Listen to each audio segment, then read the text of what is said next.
Today I'm showing you how I plan and create a seamless repeat pattern in Procreate from start to finish for selling on print-on-demand sites like Spoonflower or for adding to your licensing portfolio. Picking a pattern theme can be really tricky when you've got a million ideas, so focus is key. I'm in the Power Sellers Academy, which is a Spoonflower focused membership run by artist Erin Kendall. It's a really great community with helpful classes and, super importantly, trend reports. And these trend reports help me decide where to focus my energy. As a trend report, I decided to do a dog themed pattern. I started with a mind map to see what sorts of other ideas I could combine with this. I decided to do a southwestern style dogs pattern with the boots and the hats and other accessories. I thought that would be really fun, and also it's a good way to combine two trends. I just use this mind map as a way to scribble down words which come to mind, some pattern names and some doodles. Not every pattern needs to be turned into a full collection, but as I was making this mind map, I was starting to imagine some coordinating patterns that would look really good with this. As you can see, I definitely don't put pressure on myself to make it pretty. I'm just getting things out of my brain and onto paper.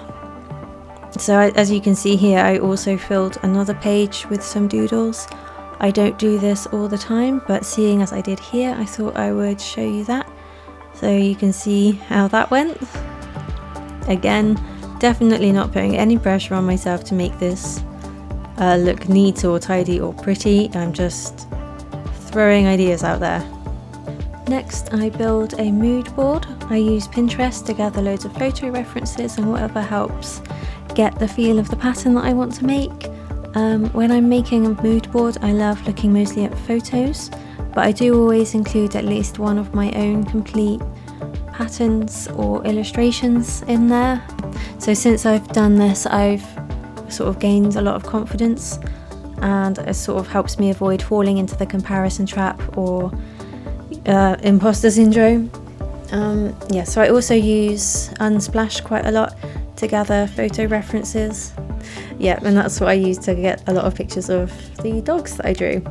After I have made my mood board, I then go into Procreate. I've set my canvas up at 12 inches by 12 inches at 300 dpi. I've used a wavy diamond layout for this. Sometimes I start with using a template like this. I don't always stick to it. So I'm still obviously not concerned with making it neat at this stage. I'm just getting the sort of the size of the motifs out there and working on the layout. And I want to make a 4-directional pattern. This means the pattern will look good from any angle and is therefore quite attractive to buyers because it reduces fabric waste.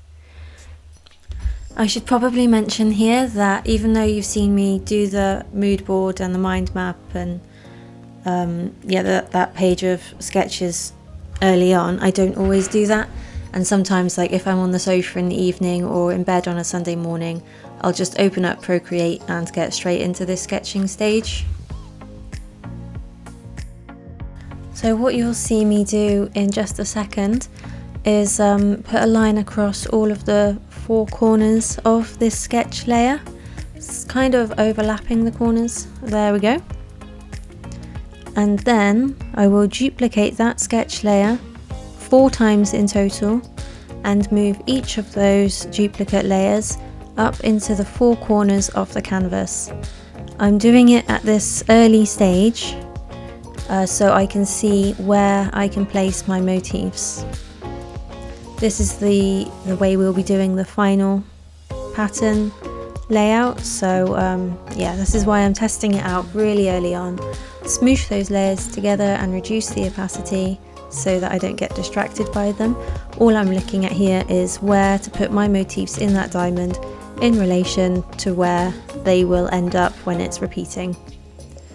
So I've worked on that quite a bit and I'm happy with how I've filled in that sort of central diamond area. And the next part of my process is to test what this will look like when it's repeating across a larger area. So I've made a pattern tile, flattened them so they're on one layer, and then duplicated it 4 times, and I'm just resizing each of those layers so that they fit nice and perfectly in each of the 4 corners of the canvas. Making sure that the orange snapping line shows up. There it is. If it's the blue snapping line, it means it's not quite perfect, and you have to do it again. There we go. So that's what the pattern layout will look like when it's fully repeating across a larger area. Here what I'm trying to do is just see if there's anything really weird that stands out, any rivers or clusters of things that are really busy that I don't want to be really busy or not busy enough. The next stage is color blocking. So I have drawn this out really nice and neatly now. As you can see, that my scrappy drawing has turned into some much cleaner sketches. So what I do here is I reduce the opacity of my sketch layer, and then underneath that create a few more layers, and very roughly and I try and be very quick, but roughly and quickly just start putting colours down there. I use a big fat pen. So the reason I do a colour blocking exercise now is so that I don't have to make these colour decisions later. When I get to the point where I just want to draw it up really neatly, I don't want to be making decisions about colour at the same time. So if I get that part done now, it saves me a lot of time later. I think that this reduces decision fatigue later on in the process. And I also think that by blocking out rough colour areas early on, you can quickly experiment with how the colours interact without committing to any final details yet. I smoosh those colour layers together and move that new smooshed colour layer up to the top corner of my canvas so I can refer back to it later.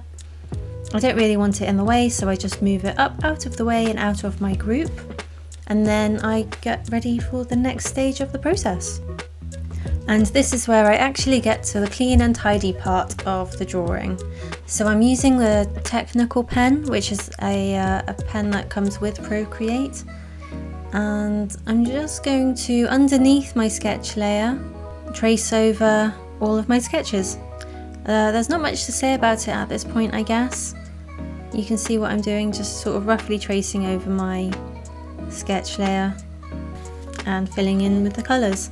I try and do this in kind of an organised way, so I'll do all of these little motifs first, and then I'll move on to the next one.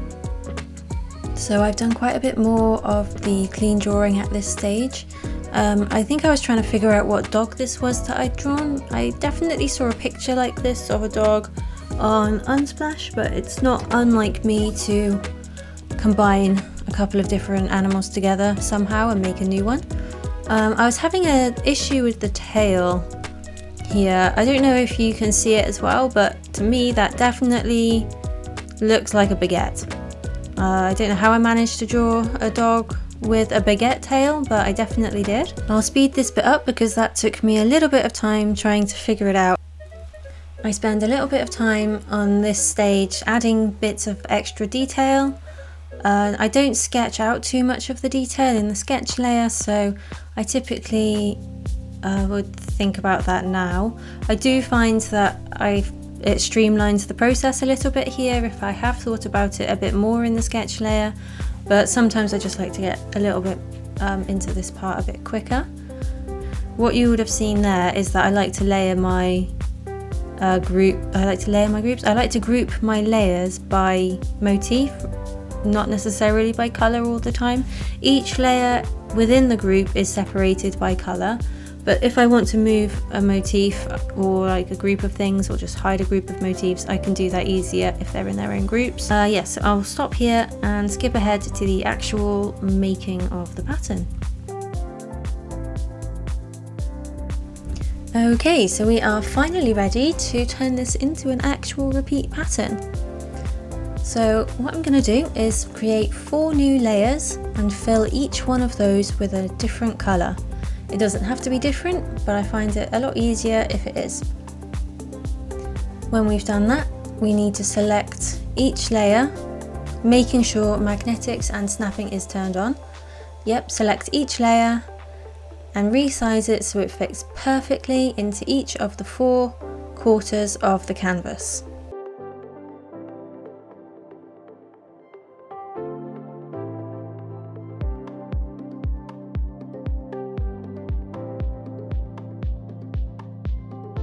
When we've done that, we need to select what we've got in each of those layers, go down to Save and Load, and in Selections, tap the little plus sign. And it will save that as a selection that we can use later.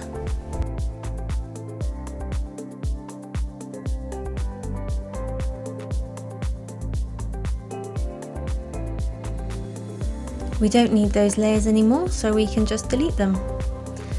Now, on these 2 groups, I don't know if you remember, but they both had a layer in them right at the bottom that had a complete solid fill. That's really important. I don't always name my groups, I'm just showing off for the camera there. There it is. You've got to make sure that's on there so that you can tell Procreate that you want your selection to go right to the edge of the canvas. Now we're going to select each of our selections, flip horizontal, flip vertical. And we repeat that for selection 2, horizontal, vertical.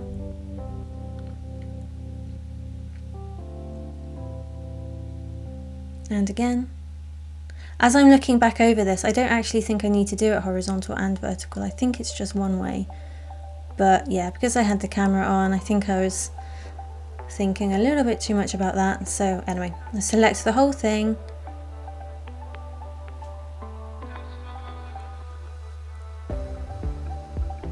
Yeah, see, so I messed that bit up a little bit there. And flip it horizontal. And it fits perfectly. Looking back, I don't know if it's just the way the camera's picked it up, but I'm not super happy with that background colour. I don't think the contrast is high enough with the lighter colours. So I might have a little bit of a play around with that later and just experiment with a few different background colours to see if I can get something that works a little bit better. But for now, I'll just show you how I test that pattern just to make sure that, yeah, it looks good. So I've duplicated the canvas because I don't want to accidentally mess up my good one with all my layers. And I've just merged everything together into one very flat layer. And I will just resize those so that they fit in each of the 4 corners of the canvas again. Making sure that orange line is there and snapping and magnetics is on. And there is, yeah, that's what our pattern looks like when it's kind of zoomed out and repeated across a larger area. So I hope you've enjoyed this. Let me know if there's something that you would like to see in more detail, or if you'd like to see how I might go and vectorize something like this. And that is, yeah. Don't forget to smash the living daylights out of that like button. I appreciate it. Bye guys, I'll catch you next time.